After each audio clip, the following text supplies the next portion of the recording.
Hello, c'est Amélie pour vos 3 infos du jour. Au programme, en premier sujet, les SDF et ce triste record de 900 décès de sans-abri en 2024 en France. Un chiffre d'une ampleur inédite. Ensuite, focus sur la nouvelle directive européenne qui prévoit un contrôle médical tous les 15 ans pour conduire. Et pour finir, on parlera d'Emmanuel Macron qui veut porter le combat contre les réseaux sociaux. La première bataille, c'est de loger tout le monde dignement. Je ne veux plus, d'ici la fin de l'année, avoir des femmes et des hommes dans les rues, dans les bois ou perdus.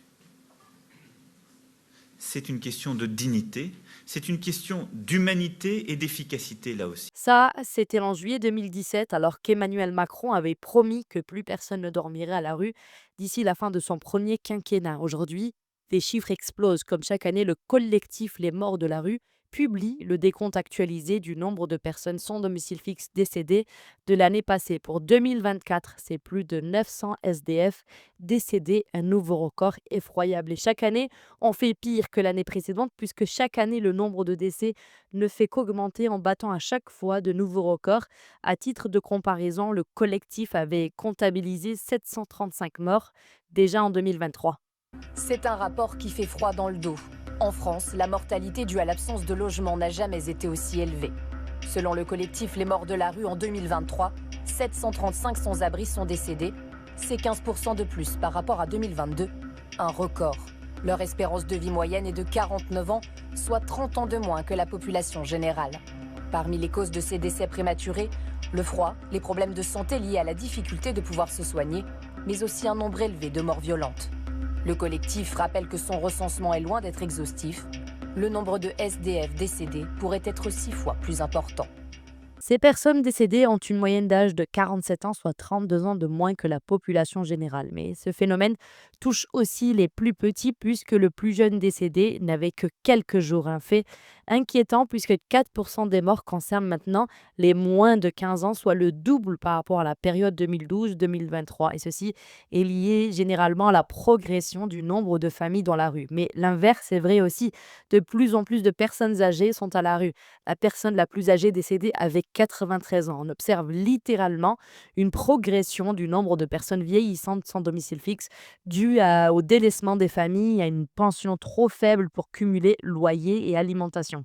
L'État ne remplit pas sa mission. Pour l'heure, l'action des pouvoirs publics reste largement insuffisante aux yeux des associations.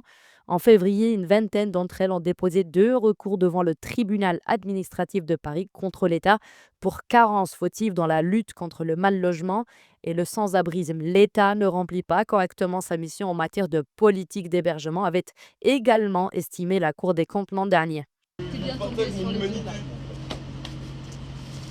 Comment t'en es arrivé à dormir dans la rue? Ouais, c'était il y a longtemps. Je suis parti de chez mes parents. Je suis allé dans une école hôtelière, mais je dormais en tente. Ça s'est très mal passé. Du coup, j'ai pris la route en fait, pendant pas mal d'années. Et en camion, tout ça. J'ai fait de l'événementiel. J'ai du coup fait mes armes en tant que barman à ce moment-là. Après, je me suis sorti de la rue.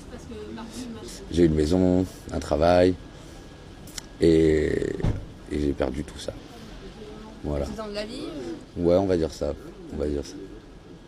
Accident de la vie, ouais, ça me paraît bien. Ça me paraît très bien. Le premier jour où j'ai dormi dans la rue tout seul, j'ai eu trop peur. Ah ouais. Mais peur de tout, je sais pas. On sait pas ce qui va se passer. Toutes les options, on va dire? Assistante sociale, tout ça? Ouais. Et Bah on parle beaucoup quoi. Bah on discute beaucoup de plein de choses, mais en soi. Bon après faut que ça vienne de moi, mais c'est compliqué quand tu dois faire la manche tous les jours pour manger. Honorer certains rendez-vous quoi, ça devient un peu plus complexe. Parce que du coup il y a des jours où tu manges pas juste pour aller à tes rendez-vous. Donc t'es comme un con à la fin de la journée quoi. Là faut que je trouve un toit, faut caser ma chienne, une tenue, pouvoir bosser et voilà. Le plus vite possible, j'en ai tellement marre. Il reste difficile de connaître précisément le nombre de personnes sans domicile fixe en France. Elle serait environ 350 000, dont 20 000 vivant directement dans la rue Selon la Fondation pour le logement, face à cette tragédie, l'urgence est double. Protéger les plus vulnérables et réformer en profondeur les politiques publiques pour que le droit à un logement convenable devienne enfin une réalité. Les associations alertent aussi en disant que le chiffre de décès vont doubler, voire tripler les prochaines années. Alors, peut-être qu'on comprend mieux ce qu'Emmanuel Macron voulait nous dire lorsqu'il promet qu'il ne resterait plus d'SDF en France. Allez, on passe à la nouvelle directive européenne votée le 21 octobre qui introduit dorénavant une consultation médicale obligatoire et régulière pour tous les conducteurs et en vérité, c'est une décision qui fait débat. À commencer par le permis de conduire, car le permis à vie, eh bien, c'est fini. C'est l'Europe qui l'a décidé. La France a 3 ans pour le mettre en place. Pour garder le permis, il va falloir justifier que vous êtes en état de conduire. Désormais, donc d'ici 3 ans au plus tard, c'est ce que recommande l'Europe, c'est de passer une visite médicale tous les 15 ans quand il faut renouveler votre petit papier rose. Ça ne me choque pas, je trouve que ce serait pas mal de temps en temps de se remettre un peu en cause, qu'il y ait un examen obligatoire. Comme le contrôle technique. Voilà, c'est un peu de ça. Cette réforme s'inscrit dans le plan européen de sécurité routière. Les eurodéputés ont définitivement adopté un texte visant à réduire de moitié d'ici 2030 le nombre de morts sur les routes des 27 États membres, avec pour objectif final 0 mort en 2050. Dans ce texte, plusieurs nouveautés, notamment une visite médicale obligatoire tous les 15 ans et désormais, les permis de conduire ne seront plus délivrés à vie. Pour les plus de 65 ans, la durée de validité du permis pourra être réduite, impliquant des examens plus fréquents ou des formations de remise à niveau. Les États membres pourront toutefois adapter la mesure. Ils auront la possibilité de remplacer la visite médicale par un système d'auto-évaluation ou par d'autres dispositifs nationaux. Les chauffeurs poids lourds, quant à eux, catégorie C et D, doivent tenir une visite médicale tous les 5 ans. Avec la nouvelle réglementation, plus de 50 millions de conducteurs français devront désormais passer ce contrôle médical. Une mesure controversée puisque l'association 40 millions d'automobilistes a vivement réagi en dénonçant une mesure discriminatoire, coûteuse et inutile pour la majorité des conducteurs. Rappelons que des contrôles existent déjà dans certaines situations spécifiques. Cette réforme, jugée symbolique par certains, contraignante pour d'autres, doit contribuer à diviser par deux les morts sur la route d'ici 2030. Donc, à voir d'ici là les résultats. Emmanuel Macron lance la guerre contre les réseaux sociaux. En effet, il a organisé cette semaine à l'Élysée une rencontre réunissant une centaine de participants, chercheurs, médecins, associations, chefs d'entreprise. Objectif, poser la première pierre d'un grand débat sur la démocratie à l'épreuve des réseaux sociaux et des algorithmes. On a tous été collectivement trop naïfs. C'est qu'on a laissé nos infrastructures informationnelles et donc politiques se déplacer. Quand on a des enfants qui sont exposés 4h40 par jour aux réseaux sociaux, quand on a les moins de 40 ans qui s'informent très majoritairement sur les réseaux sociaux et de plus en plus, quand on a ce temps d'exposition qui s'est accru pendant la période Covid et après, quand on a depuis 2 ans maintenant l'IA générative qui arrive dans nos démocraties, on ne peut pas faire comme si tout ça n'avait pas totalement changé, parce que les gens qui nous informent, par lesquels on s'informe, ne sont pas des médias libres et indépendants. Et la confusion est là. Et ce n'est pas parce qu'on va chercher l'information par ces réseaux, qu'ils soient TikTok, X, Instagram ou autres, qu'il n'y a pas un énorme problème à la clé, c'est que ces gens n'ont pas sélectionné l'information comme des médias, ils n'ont pas vérifié comme des journalistes, mais surtout, ils n'ont aucune responsabilité quant à cette information qu'ils me donnent, et ils ne sont pas faits pour partager de l'information. Et notre bêtise est là. C'est-à-dire que ce sont des plateformes qui sont faites pour vendre de la publicité individualisée. C'est comme ça qu'ils gagnent de l'argent.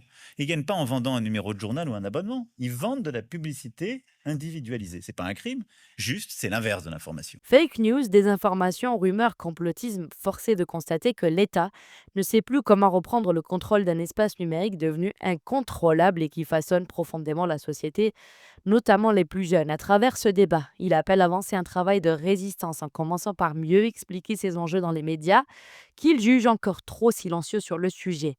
Il souhaite aussi un plan d'action concret bâti d'ici la fin de l'année afin de porter le combat au niveau européen en 2026 afin d'obtenir davantage de transparence sur les algorithmes des grandes plateformes. En toile de fond, plusieurs affaires ont marqué le quinquennat, le procès contre les cyberharceleurs de Brigitte Macron accusée d'avoir diffusé des théories complotistes sur son genre ou encore la propagande russe liée à la guerre en Ukraine. Mais quoi qu'il en soit, pour beaucoup de spécialistes, cette démarche est trop tardive. Les réseaux ont déjà trop imprégné notre société pour qu'aujourd'hui des réformes puissent être efficientes. Y a-t-il, comme semble le suggérer le président de la République dans son débat d'aujourd'hui, débat qu'il souhaite poursuivre, une menace pour la démocratie à travers notre usage des réseaux sociaux? Non mais écoutez, c'est tragico-comique cette histoire. C'est-à-dire que la puissance publique décide de se pencher sur la question des réseaux sociaux en 2025. Vous savez, Ah. vous savez que la popularisation des réseaux sociaux date du tournant des années 2010, c'est-à-dire 15 ans. Donc, il a fallu attendre 15 ans pour que la puissance publique dise voilà des questions d'importance desquelles il faut qu'on se saisisse. Parce que voyez-vous, relativement aux questions numériques, la société et particulièrement les responsables politiques se réveillent toujours avec un ou plusieurs trains de retard. Ça, c'est une équation assurée. Regardez, je vous donne 2 exemples. Les sites pornographiques dont on a décidé d'interdire aux mineurs l'accès, leur émergence, ça date de la fin des années 2000. Et regardez TikTok, dont le début date, la mise en ligne date de la fin 2016, en réalité 2017.